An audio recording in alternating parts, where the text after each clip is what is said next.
Evening to wherever you are right now in the world, and welcome to episode 39 of International Expansion Explained.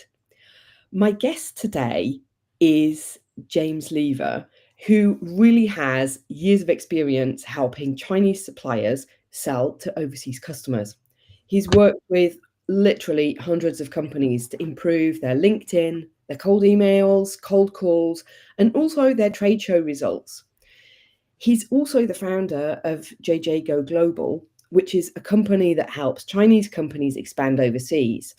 His team helps companies build trust in their international customers, with their international customers, to find new leads, close more sales using really clear strategies and modern systems. So, in short, James helps Chinese companies go outside of China, but of course, the strategies that he uses are also very relevant for any clients who are also looking to expand internationally in other markets. And that's what we're going to be talking about today, because we want to look at the topic of why trade shows might be overrated and that global sales means more than simply exhibiting at a trade show. James, thank you for joining me today. It's really a pleasure to have you here. Thank you, Kathryn. What an introduction, firstly. That's amazing. And yeah, thanks for having me on. I'm very pleased to be here, and I've seen your episodes before, and lots of interesting people have come on, so I hope I can be as interesting as them. I'll try my best anyway. No, I'm sure we will have a great discussion today. Maybe for anybody who's watching live, if somebody could drop us a hi or a we hear you, we see you in the comments, that would free us of the slight anxiety that we might not be visible and that our tech might be glitching. Because I know that Cloudflare has been struggling again this morning with a few things. So that would be great if somebody could let us know.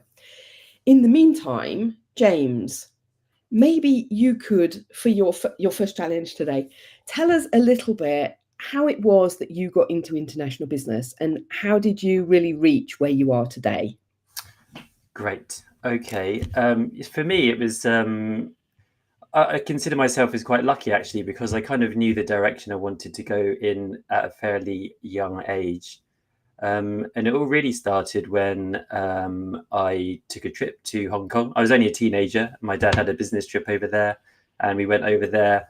And that's the moment when I realized that, I wanted to do something with China in future, and I wanted to be in that area. So after that, I came back. I went to university, and straight after university, Marianne can hear us. That's great. Cool. That is great. Fantastic. Thank you, Marianne. That's great. I thought I was talking to myself there. That's fine. No, you would at least be talking to me, so Sure. Yeah. After university, I finished university and just took a one-way flight to China.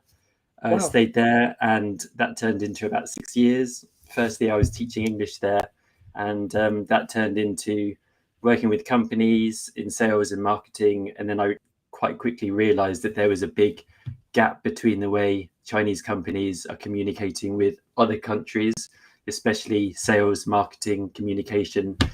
And I knew I could help with that. So that's kind of the direction I took from there, really.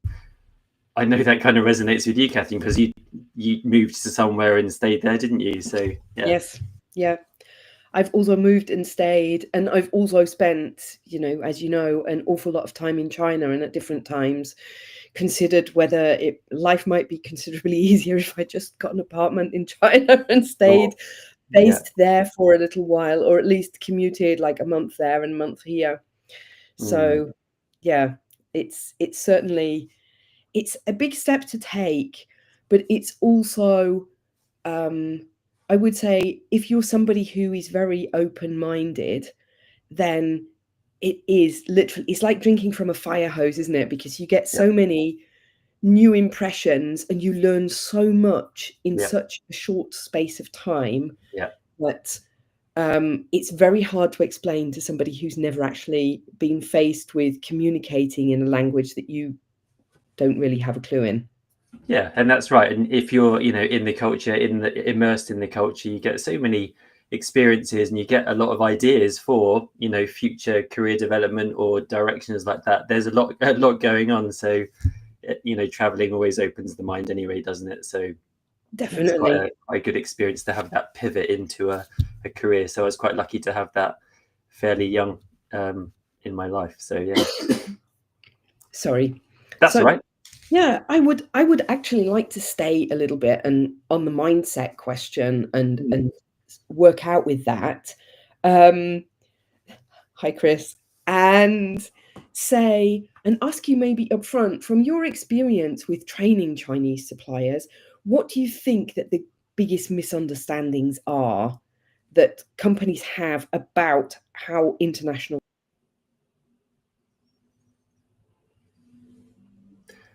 Kathryn, we lost you. Are you Oh, back? okay. Do you hear me again?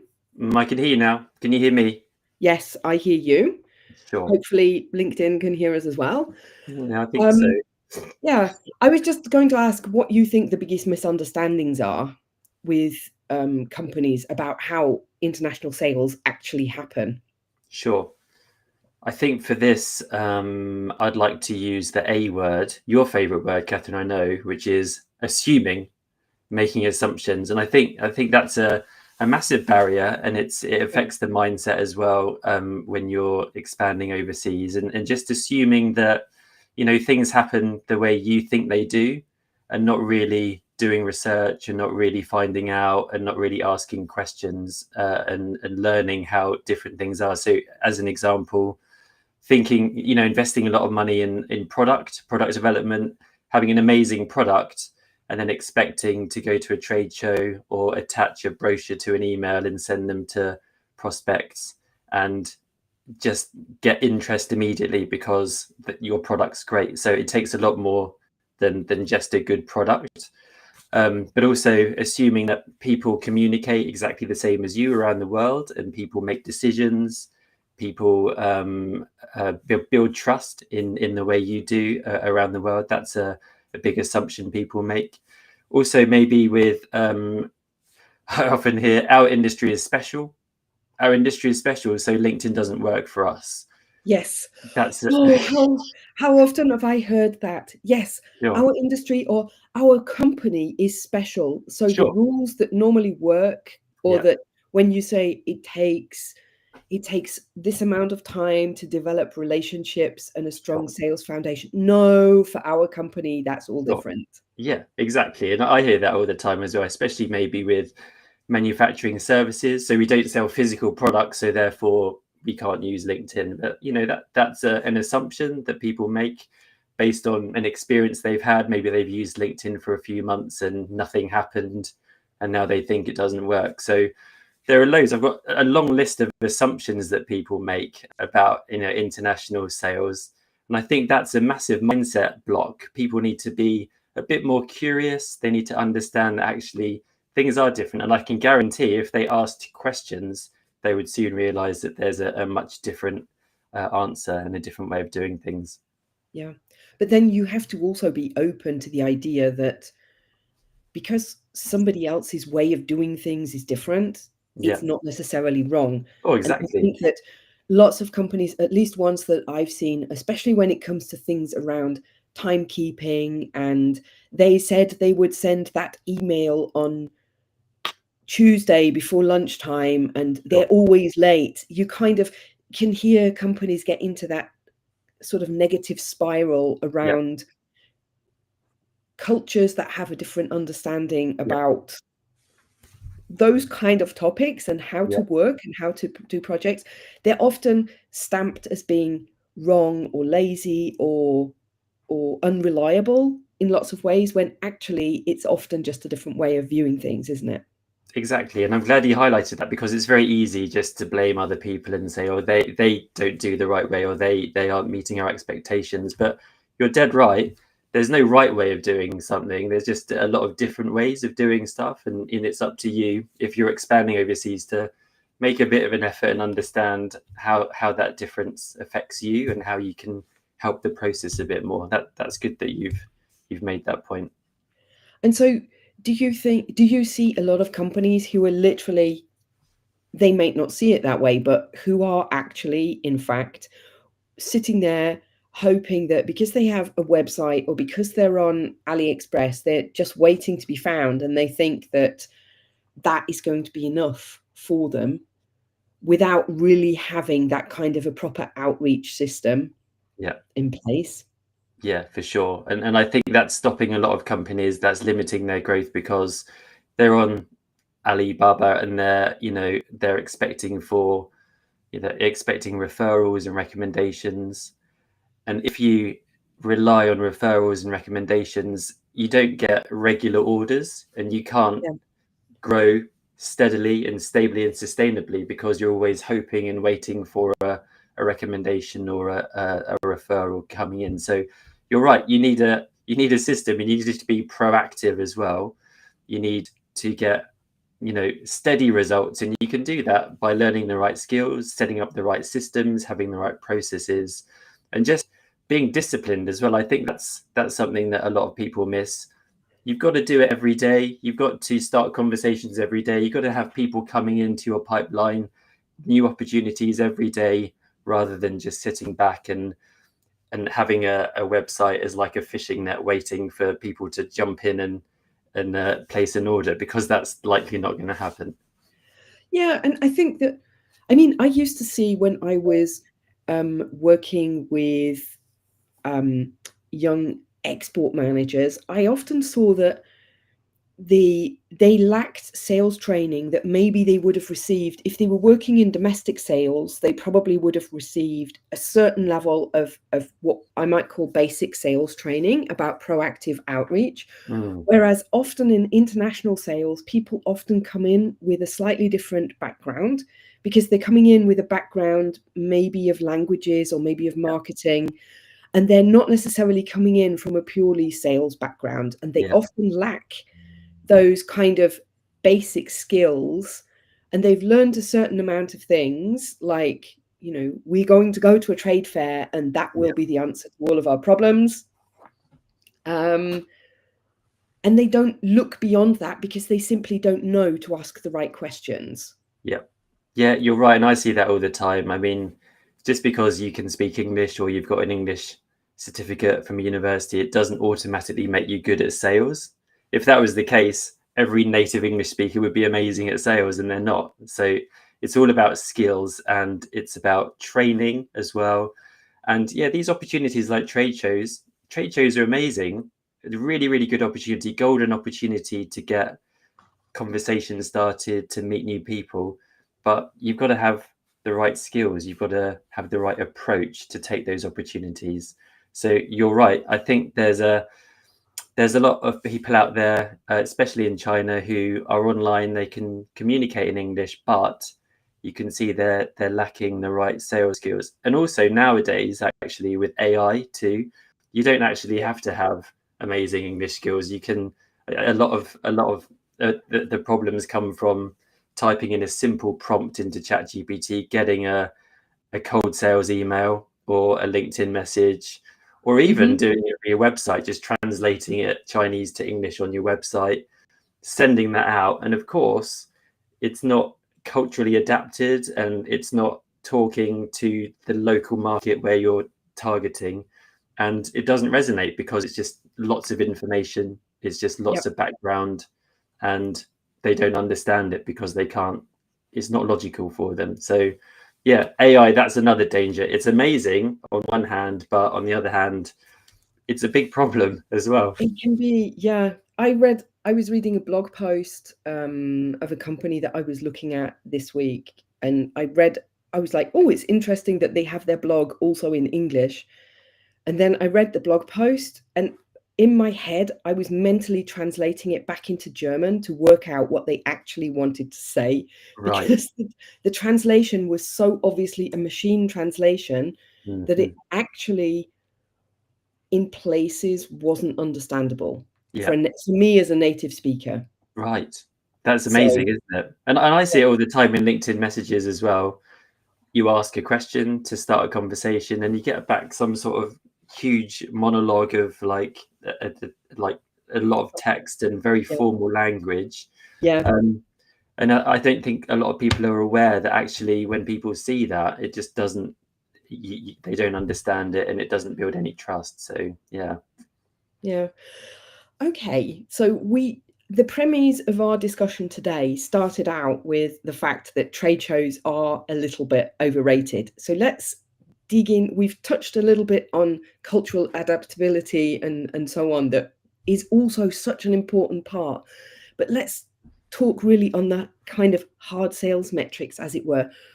Why is it that companies who are looking to go overseas find trade fairs such a, let's say, they're such a sexy option, aren't they? They're going to be the ultimate answer. And at the end of the day, so many companies, they come away disappointed because it's been an expensive time out, and quite frustrating because maybe they didn't get the traffic they wanted on their stand, or it wasn't of the quality that they needed in order to really move the needle on their sales figures at the end of the day. Yeah, that's a good word. Also, seductive is a good word too, because actually, if you think about it, you go to a trade fair and you meet someone in person, which is always the best way to build trust and have a connection with someone. And it's likely that person at the trade show is going to be polite to you and going to answer your questions and say, oh, yeah, we're interested. That's great. Let's swap details. They're not going to refuse you there because it's a polite conversation. Yep. And then you get 50 business cards. Great. I've got all of these connections, all of these leads. It's really good. Head back home to wherever you live, and it kind of unravels there, and you start sending off emails and messages, and you don't get any orders. You don't get much interest. And that's why it is kind of, there you go. But yours always reply to you, I'm I sure. was at a trade show this week. These are the ones that are still, on my desk, Yeah, sure. needing to be I'm followed up on. positive those guys are going to reply to you though, Kathryn, for sure, because you've done a good job there. But I think that's it. And I think people focus too much on the trade show and starting conversations, and they forget everything that needs to be done before the trade show, during the trade show, after the trade show. It's really a process there. And it can be confusing because, like you say, it's a great option. And I think trade shows are really, really effective if you get them right, if you use the right approach, if you speak to the right decision makers and ask the right questions and listen to their answers, so that you can follow up and continue the conversation after the show. So yeah, they can be they can be very disappointing for many. Yeah. But I think that, like you said, a lot of people, they don't invest the time up front because it's stressful. They need to get the stand ready. Um, they need to make sure that all the travel arrangements are made. They're busy doing their day to day and thinking, I've got to catch up enough on my operative business that I can step out of it more or less for a week, let's say. And so if you don't have a really strong back office team, it can be difficult for them to actually do that upfront reach out. Have they organized enough meetings up front? Have they trained the staff who are going to be on the stand? I'm sure we've both seen examples where you walk past a stand and the staff who are on the stand are all sitting there with their heads down, playing with their phone, sending messages on their phones because they're bored and they don't want to be there. Yeah, that's right. And trade shows are tiring, actually. I mean, it Yeah. it does take it out of you standing up and having conversations, especially if you're there for 2 or 3 or 4 days, for example. But it is an opportunity, and you don't get many of those opportunities within a year. So you're right. You've got to, again, I think this word proactive is really important in sales, in international sales. You've got to be proactive. You've got to stand up, start conversations, ask questions, be curious in order to get leads, in order to get interest in your products. Because, like I said before, it's not only the product that international customers look at, it's other things like, are they reliable? Is it risky for me to work with this partner?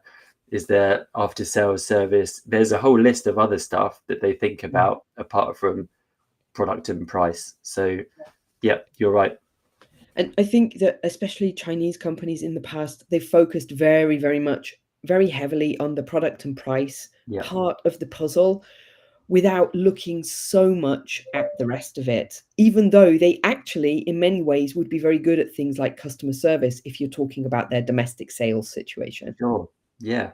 Yeah, you're right. Yeah, you're right. There is a big focus on price, product quality. And I get that all the time, people saying, well, what other things do they worry about? What other things do customers worry about? And actually, there's a huge list of pain points that Mhm. overseas customers have when they work with Chinese suppliers or any other suppliers around the world. And the key to getting those pain points is to ask the right questions in the right way and to do research and to send feedback surveys to your current customers. And again, be proactive and really understand, because you can find these pain points. They're everywhere. Even on LinkedIn, people post about things that they worry about sometimes. If you Yeah. spot the signs and if you ask the right questions and if you are genuinely curious, you can find loads of other pain points that actually mean a lot more than just the price. It's not all about the price. Price is important, but there are so many other things. Yeah, and I think that certainly European companies or European consumers, they tend to be prepared to pay for quality if they can see that they're getting good value for money, don't they? Sure. I mean, it's always that question as to how you define value.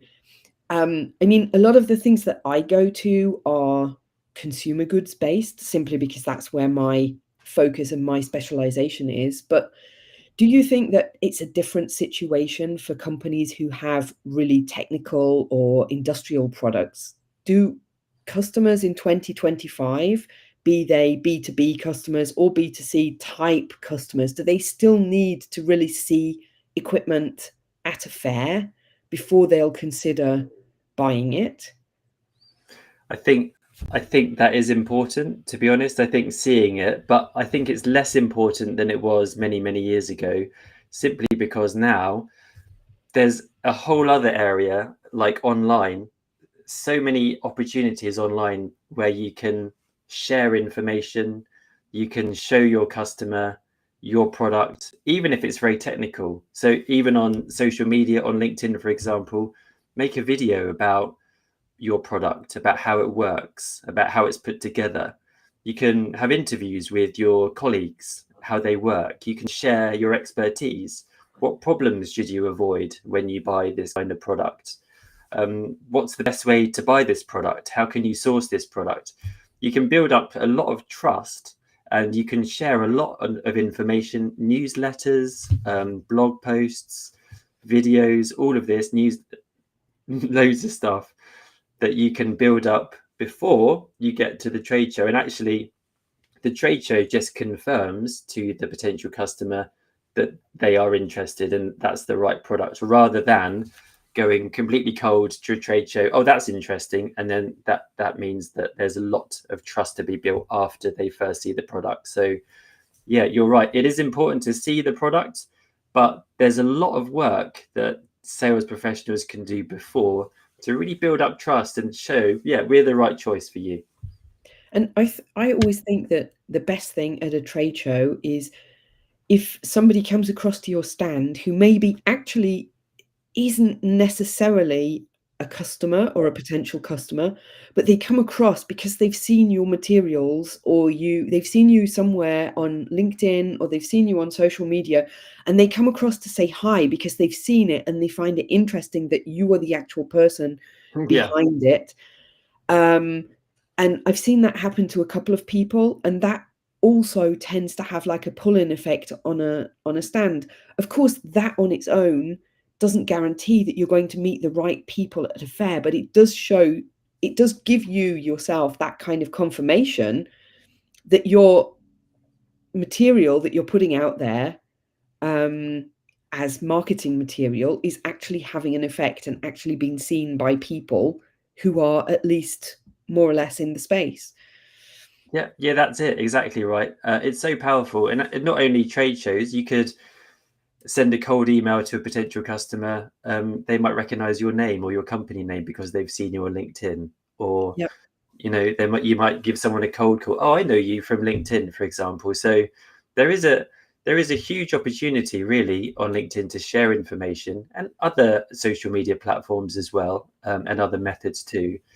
But you can really earn the right to a conversation because they see you as an expert. They see you as someone sharing information, not someone selling a product, but you are the go-to person to speak to in this industry for this product, just because you built this for your product. Yeah.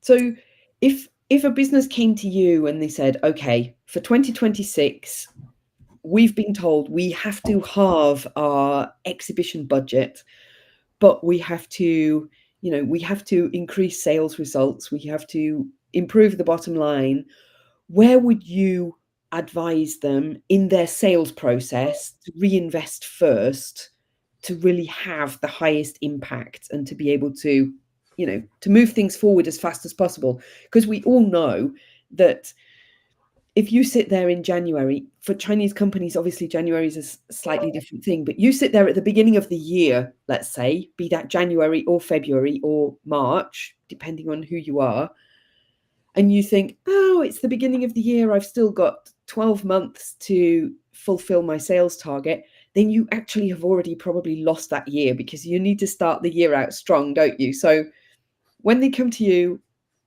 a month before the end of the year and say, what should we be doing next year for improving our sales? What is your advice based on what you know in 2025? Because Okay. obviously that may change. Yeah, sure. I think there are a few fundamental things that companies can do now which don't take a lot of time and money, but are really, really important. And the first thing is to make an ideal customer profile and just be super clear on who you're targeting, where they are in the world, their job titles, their responsibilities, their pain points, their goals for 2026, and just be really super clear on which people you're targeting, because I see it all the time. The world is our audience, our customers. That's not true. Only certain people will buy your product, so you need to target the right people. That doesn't take a lot of money. You can do that by yourself, actually, with research, with good research. You can get an expert in or a consultant to help you with that, but Mhm. that's a fundamental step to really understand, firstly, who are we selling to, because that's going to save you a lot of time and a lot of money. So that's the first thing. I think in terms of investing money, I still think a website is an important step, like a Yeah. properly internationally adapted website that is suitable for international markets. That's a really big thing that Chinese companies can invest in. And I see it all the time also with Chinese companies, especially. They have a website, but it's not adapted to their target customers. So it's often translated from Chinese to English. Yeah. And the layout is logical for a Chinese buyer, but it's not logical for a buyer in other markets. The branding, the colors are off. The photos, the stock photos, they're very blurry. Sometimes, I mean, I look at It's about very busy. They have all of this. right, exactly, yeah. So I look at about 20 or 30 probably Chinese websites every day, and I think about 25% of those I can't even access because there's Yeah. the wrong technical setup. So fundamental things like that. If you imagine your international customer, they receive your message, your email, they see your email signature, they click on your website, and they come up with a big red cross. I can't access the website. They're not going to hang around and wait and see if they can Google your company name and find it. They're just going to go to another supplier. So Yes. having a good website with messaging, structure, layout, looks professional, resonates with the target audience, that improves credibility straight away. And if you have call to actions in the right place and the flow of the site is good, you have case studies and testimonials, I think it's a great place to boost trust, to build credibility straight away. And that's one big step that they can invest in. It's important also to have channels to help people find the website. So LinkedIn obviously is Yeah. a good one. maybe email marketing to attract people to the website. But I think a website is very underrated. Yeah, no, I agree. And I think that the key word there, like you mentioned several times, is really credibility. Because these days, it's not that people are necessarily looking to heavily browse your website to really find the answer to their questions. But if they can't find a good website for you, then they immediately assume that you're not quite as serious as they originally thought, don't Yeah, they? yeah, I mean, absolutely. it's more a factor of it's negative if it's not there. It's not necessarily saying that people are going to use that as their main source of information about your company, but it has to be there because otherwise you're missing the foundation, aren't you? Exactly. And also small things as well, like what kind of email address you're sending your email from. Is it a Gmail address, or is it a professional company address with your first name and the company domain? Also, your LinkedIn profile. Do you have a profile picture of your cat, or do you have a profile picture of you looking professional and you've got all of it organized and filled out? Just small things like that. And I think people can change this in 5 minutes. They can just change that, And it's and it's free. gonna yeah, it's all free, Yeah. and it's gonna change the perception of how your customer views you, not of someone who's is not very serious, they're not very credible, but someone who is serious and can help me solve my problem. And do you also get the question? I mean, lots of people, and it's one of the topics that I see talked about a lot on LinkedIn, that they feel like any kind of cold outreach, especially email cold outreach, or heaven forbid, cold phone outreach, that is something that's really pushy compared to a trade fair where it feels like you can hide a little bit on your stand and just wait for people to come to you. I mean, we've already debunked the idea of the right people just happening to come to you in a trade fair that has 10 halls and where you would probably need 3 weeks to walk around every single stand and visit them. But how do you help people rethink that mindset issue of reaching out to people being pushy? Yeah.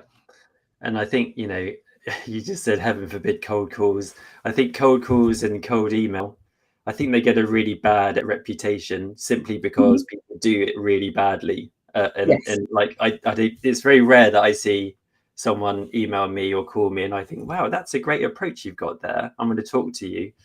I receive cold calls here in England from English companies, and they just start with a sales pitch, and they want to force me into something. They want to force me into arranging a video call or signing up to something, and they're not listening to me. They're not starting a conversation. So, like all cold outreach, cold email, cold calls, LinkedIn direct messages, it's got to start a conversation. The aim of these methods is to start a simple conversation. So if you start the call or start your email with context and say something that's interesting for the other person, ask simple questions, focus the conversation on the prospect, on their situation, show an interest and make it relevant, you're going to get a lot more, much better responses than just we do this. Do you want to buy our products? Or we're the best supplier of this product in China, whatever.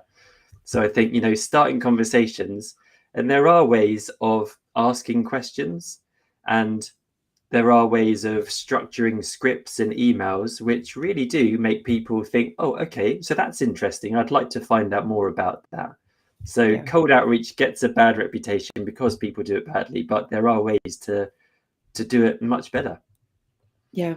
No, I agree. And I think that so many people have they have inhibitions about picking up the phone, especially Yeah, when they're needing to pick up the phone in a language which isn't their of native course. language. And I think we've both been there, done that Mm. several times, and we know that in that case, it is best you can prepare. You can prepare so much in advance. I mean, you should anyway be able to do your let's say, sales pitch for whatever it is that you're looking for without thinking about it too much. If not, you shouldn't be starting to make cold outreach of any kind to somebody if you haven't already thought about how you're going to do it. Yeah. It's like everything else, isn't it? Like we talked about with the trade shows, if you didn't prepare about how to do it, then you're not ready to do it. No, that's So, true. And again, that's a good point as well about doing it in a second language. And I've got, huge respect for Chinese suppliers who are selling overseas, because I know it's difficult to do it. I know it's difficult to do it first, like to sell, but doing it in a second language, that's just super difficult. And also doing it to a culture that you're not aware of, to a yes, different culture. There are so many different layers to this. And that's why I'm so passionate about helping Chinese suppliers, because it all comes from a place of love. I want to help them because they do amazing stuff, amazing products, amazing services. And there are so many layers that they've got to think about. And they need confidence for that as well. They need the right mindset to be successful in overseas markets. But you're right, doing it in a second language is just a completely different level. But like you say, if you have a script, if you can practice your script, if you have sentences, templates, even templates can work. You can adapt yeah. templates here and there. Mhm. They don't look like templates. The right materials, the right resources, you can overcome those barriers and you can start conversations. Yeah, no, I agree. And I also think that looking at it the other way round, because I'm often talking with companies who are going in the other direction, Yeah, then you also have to remember that the person you're selling to, you might be speaking to them. If you're selling to them in English, you're probably selling to them in what is at least their second language, if not maybe their third or fourth language, depending on where they are. right, So right. if I sit and think this week I made one call to Korea, which almost completely threw me, because when I started I was calling the right person. I had her mobile number, but I hadn't been told that she actually doesn't speak English, but she speaks fluent German. So she answered me in German, which kind of, I did a bit of a double take. Wasn't a problem, but I just wasn't expecting that. So, if that's a language that you're not strong in, then that would be really difficult to do.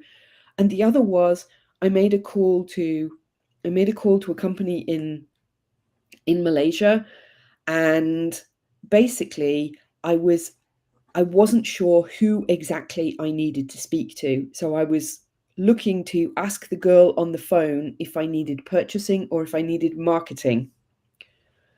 And her answer to me was that, in a very flummoxed tone of voice, that basically she doesn't speak English and therefore I should please send an email, and she can spell me the email address, but she doesn't have more English than that. And I'm sure she actually did, because she gave me the email address perfectly competently and explained it to me, but she didn't feel confident enough to answer my question on the phone, which it Yeah, happens. And you know you just have to be flexible enough to deal with that, don't you? you do. And that's the other thing that you said there about Chinese suppliers selling to countries in English, but those countries have English as a second language. So maybe their potential customers, the Chinese potential customers, don't have a good level of English. So Yep. therefore, you've got to simplify your language. You've got to really be conscious of that. Whereas if you're speaking to an American potential customer or a customer in the UK or Australia, they might be very fast at speaking. They might use Yep. idioms. They might use Sports advanced grammar. analogies. Yeah. Yeah, exactly. So that there you've got to adapt as well. And I think that's also a bit where AI slips up to, because that can actually be very heavy and very formal. You've got to Yeah. simplify language. You've got to make it easy for the other person to understand, because if they don't understand, you'll lose their interest straight away. Yeah. And that's where I guess all of those kind of basic active listening skills Yeah, that lots of us learned come in handy, isn't it? Because if you can't repeat it back to somebody, then you probably need to ask them, if you can't paraphrase it or even parrot it back to somebody, then you Yeah. probably need to ask them to repeat it. Yeah. And I think that it's also an important learning for anybody who's doing sales in a language other than their native one, that there's no shame in asking somebody to repeat something, No. especially if you just say, because I didn't hear it, Yeah. or because the line was bad, or I'm sorry, my English, my German, my Chinese isn't so good. Yeah.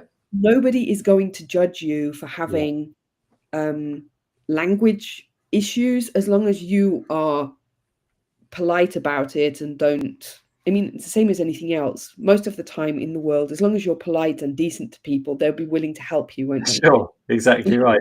Yeah. But actually, it works both ways because, if you don't understand something, you can't assume because you might get it wrong.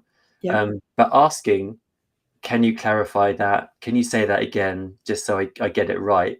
That shows the listener, your potential customer, that you are serious and actually yeah, you want to get things right. So asking for clarification is actually a good thing in the eyes of a potential customer or a customer because it shows that you are, very serious about getting things right and you want to work with them. yeah. So, how would you suggest that, for example, a mid-sized B2B company should structure their outreach for 2026? If you could start them off with a blank sheet of paper and they're going to do whatever you tell them to do. Sure. Yeah. Obviously, it depends. It depends on the company, but Yeah. like I said before, an ideal customer profile. I talk about this every day because it's such an important part of sales Yes. outreach. Like really understanding who your customer is. So start with a clear understanding of foundation. Do research. Send Most your people. I was so going. Sorry to introduce. I can't believe it. You interrupted me. Yeah. Yep. I'm going to Just just joking. interrupt you. Sorry. I was going to say sorry to interrupt, but then I said introduce. But That's all right. Um, I was going to say companies who are also selling like consumer products, they often confuse the fact they often will have that kind of ideal client profile. They'll have it for their end consumers, but they often don't have it for their B2B Right. international distribution partners. And Right. when you ask them, do you have this? They'll give you one sentence that Yeah. doesn't Sure. really tell you anything. Yeah.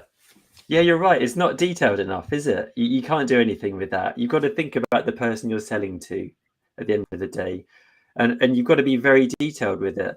And you can get information from your ideal customer profile by speaking to your current customers, sending feedback Mhm. surveys, asking questions. You can do it. Even AI. I laid into AI a bit today, but it's really good for analyzing data. It's really good for researching. It's really Yeah, good for collecting websites and what best target to market to target. So yeah. that's good as well. Yeah, Gap analyses.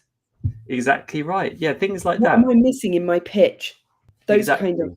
Yeah, it's amazing at that. Really, really good. Also, LinkedIn is really good for finding information about your ideal customer profile, being curious in conversations, asking questions. So there are lots of ways you can get information for your ideal customer profile. So that is foundation. But also, I would say, like I said before, a website. A website's Yeah, important, adapted to overseas markets so that they understand what you do and it builds credibility. I would also say, attracting people to your website through LinkedIn and on your ideal customer profile, highlight the channels which yes. your potential customers are likely to use because it might not always be LinkedIn. It might be other channels that your potential customers use as well. I would also say following up, a good follow up system, sending emails because emails do work, but following up after cold sales emails because follow ups get a higher response rates than just cold emails. So having a good follow up system in place. I would also say CRM, recording information in a CRM, make it detailed. Yeah, Understand when you're following up with people, understand what their pain point is, what's relevant to them, and as much details as possible. You should check your CRM every day. And finally, I would say, to revise, review, adapt. If something isn't working, then check why it's working. There's a reason why it's not working. So I think I would say that kind of direction. Be Yeah. active, be proactive, but there are lots of different parts that you can do to get interest for your products. And I think that what your answers have really highlighted, aside from the kind of mindset questions of you've got to be proactive and you have to take the chance that you're going to make language mistakes when it's not your first language. I mean, let's face it, I trip over my words as a native English speaker. So Me too. I did it already yeah, today. I'm sure of that. exactly. So nobody speaks completely perfectly or completely grammatically in their native language. So as long as the communication works, then you don't need to be worried about it. But I think Yeah, that the other part of it, aside from having the confidence and the proactive mindset, is like you say, having a very structured approach yeah, and making that structured approach so that you have a streamlined process that, as much as possible, is automated yeah. so that the emails so that everything is connected together. If you're using a CRM properly, I'm not that familiar with which CRMs are most popular in China these days, but if your CRM is connected properly, then it should be a fairly easy job to make sure that you have like one true source of information about your client, Hmm. where all of the transactions that you have with that client are collected together in one space. And there are lots of companies out there who can help you, even if you have a very cheap or even a free CRM system, who can help you to pull all of your sources of information together in one place, Yeah, um, so that you don't let things fall through the gaps, because it's easy to do. We know it is as soon as life gets busy. yeah. And that system, that process, a repeatable process, that's key. I think too many companies, they rely on luck. Yeah, They just think, oh, well, hopefully people will come to my booth and start a conversation. Hopefully someone will visit my website and send me an inquiry. Hopefully someone will contact me. If I post enough content on LinkedIn, sure, they'll come and they'll say, can I buy your product? But it's not right. You've got to have a repeatable system, but also you've got to be proactive and you've got to do the right things every day.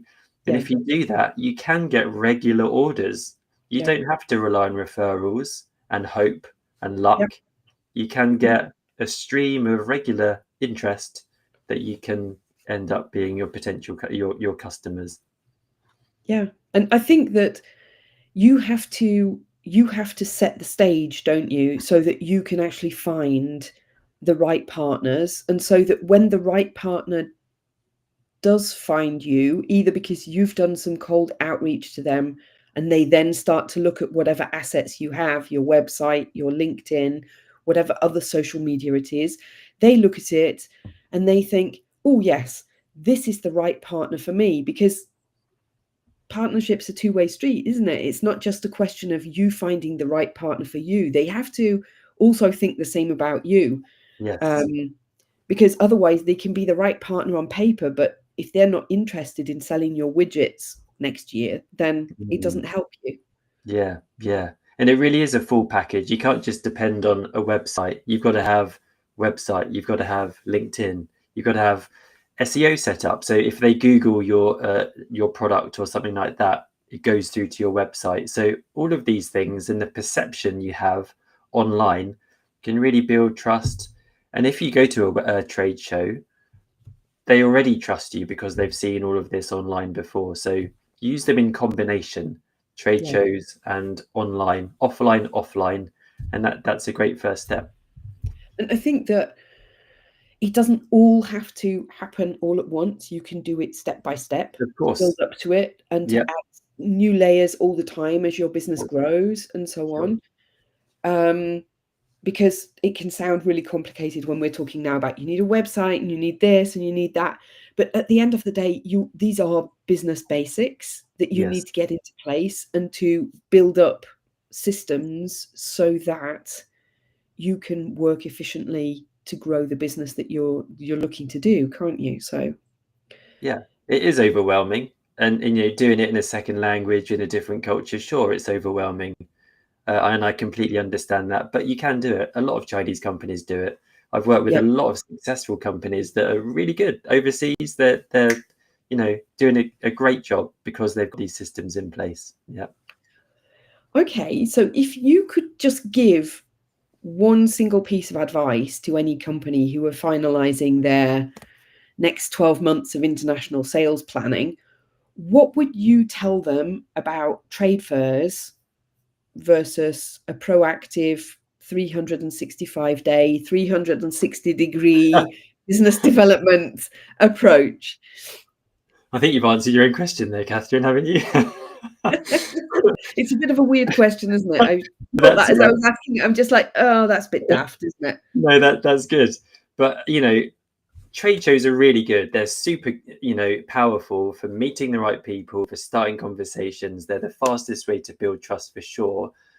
But like you say, there's a whole world of online material resources methods that you can use to build trust every day of the year. Every day of the year. And even when you're sleeping, even when you're asleep, your potential customer will be reading your LinkedIn post or they'll be watching a video or something like that. So it really is 24/7. And imagine also if you have a sales team of 10 or 15 people, if every one of those people is on LinkedIn posting content and starting conversations and commenting and things like that, Mhm. that's huge, isn't it? Imagine how many people will be aware of your company and your products just because of that, just simply through simple sales training and using LinkedIn correctly. And that means also that when you go to the trade shows, they might know you already. They might have seen your post Yes. there. You might have had a conversation on LinkedIn already. Yeah, we'll arrange a chat at the trade show. Yeah. And that's, you can go to a trade show and have back-to-back meetings with potential customers that you've met weeks before. You don't have to sit in your booth and play on your phone because that's all taken care of. So you're Yeah. right, it really is amazing. Like there's so much opportunity online And that it yeah. is so much easier these days. I don't want to sound like, like some old lady who comes along and says, well, when I was young, life was so much better. But honestly, when I started out in the late 90s in export, things were tough. I mean, we used to Sure. do business by fax. We Sure. did export documentation on typewriters. Things are much easier with modern technological advancement, Yeah, believe yeah, me. yeah, 100%. 100%. I don't think, a lot of salespeople, they find it difficult now, and I understand that. It's a different world for sure. But, there's also so much information available about your potential customers online. You can Yes. read their profile, you can even have a chat with them online and understand them and ask questions. Whereas that was very difficult to do before. You would kind of Yeah. call people with very little information. So yeah, there's a lot of resources. Yeah. I mean, I have I say a friend, a LinkedIn friend who I met on LinkedIn when it was quite easy for a Chinese person to be on LinkedIn in the past without a VPN Right. or anything like that.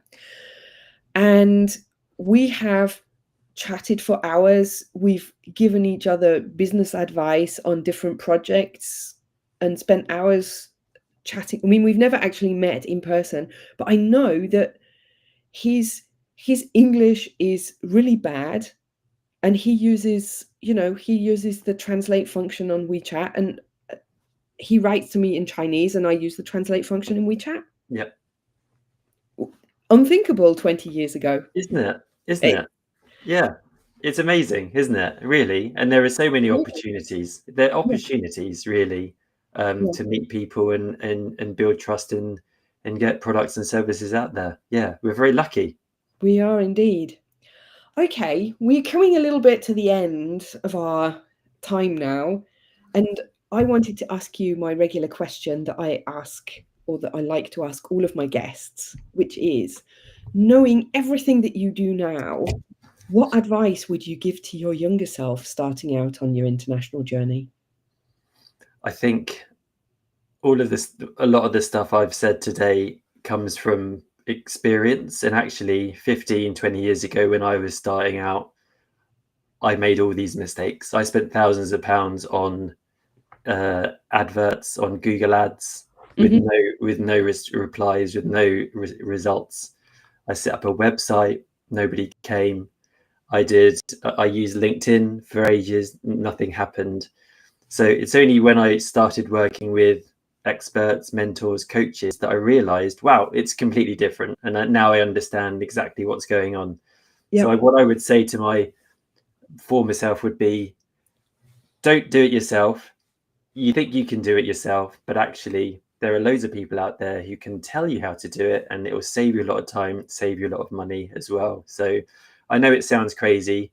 I know I'm coming on here as like a coach and helping Chinese companies expand, things like that. But I really do think if you work with the right people, you can completely change your results and change your goals and really make a big success. So don't do it by yourself, and don't assume that you know what's happening, because often you don't.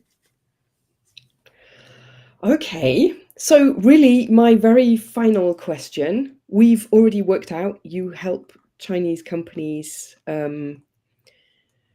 expand overseas. So, maybe the question I should ask as my final question is, who is your ideal client profile? Who should be reaching out to you?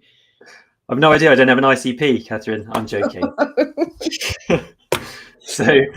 so yeah, we've recently set up JJ Go Global. So we target Chinese companies, company owners, and sales directors Okay. from all kinds of industries, and help them to expand overseas through designing websites, or optimized websites, doing SEO, paid ads, but also LinkedIn done for you, um, strategy and branding services, sales support, and sales training as well.